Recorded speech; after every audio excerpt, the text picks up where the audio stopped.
Thumbs up for Danzo and Orochimaru in this chapter.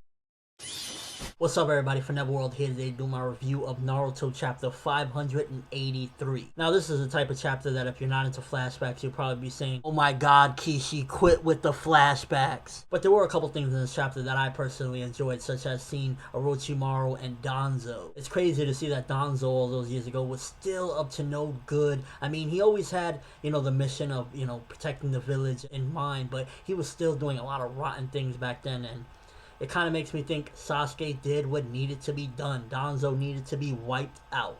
And it was crazy as well seeing a young Orochimaru back in the days side by side with Danzo. Another thing about the chapter that I kind of enjoyed was I always wondered exactly how and when did Kabuto and Orochimaru meet. And we got the answers to that in this chapter, which was pretty interesting because I never really thought that that's how it would have went down. Basically in the chapter, Kabuto healed Orochimaru and Orochimaru was intrigued by Kabuto's ability to heal, and he wasn't even a shinobi at the time. So kind of Orochimaru seen within Kabuto that he had, he was a gifted person. He had a lot more to offer than just being a regular person. And in the chapter I noticed that they wanted to replace, instead of taking money, they wanted to take a kid as a shinobi. And it wasn't thoroughly explained, but I kind of think that it was possibly Orochimaru that convinced Danzo to say that. Probably from the moment he seen Kabuto, he was really interested in him and wanted to see as a shinobi what more can he do. I noticed Kishimoto is trying to get us to be a little more sympathetic and feel bad for Kabuto based off this chapter, because we see that he had a rotten childhood. Again, it's like, he's driving it home that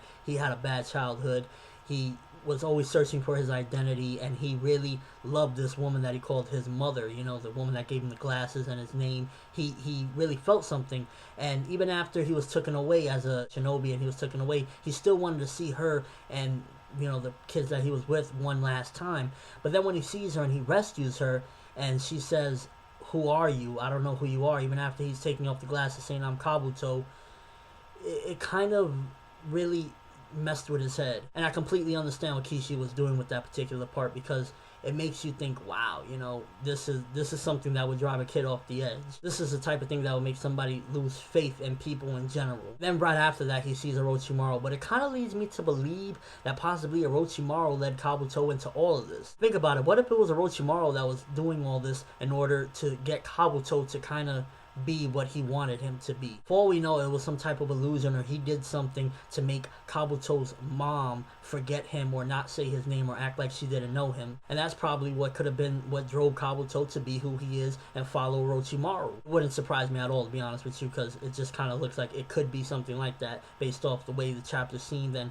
Orochimaru quickly taking interest in him. And we know Orochimaru would do anything when he takes interest into a person, to get to them. He would do anything to get them. Who knows, maybe Kabuto's past is a facade, all based on Orochimaru's lies and trickery. But let me know what you thought of the chapter. What do you think about seeing Danzo and Orochimaru in the younger days? And do you feel bad about Kabuto, kind of his past and exactly what went down? Let me know in the comment section below, or with a video response, give me your thoughts on Naruto chapter 583. Overall, not the best chapter. Flashback chapter definitely gave a little more info on Kabuto, and what made the chapter for me where I wasn't ripping my hair out was definitely being able to see the first meeting between Orochimaru and Kabuto, and overall Orochimaru and Danzo's appearance kind of lifted the chapter's interest within me. But that's all I have for you guys today. Thanks for watching. Hope you enjoyed.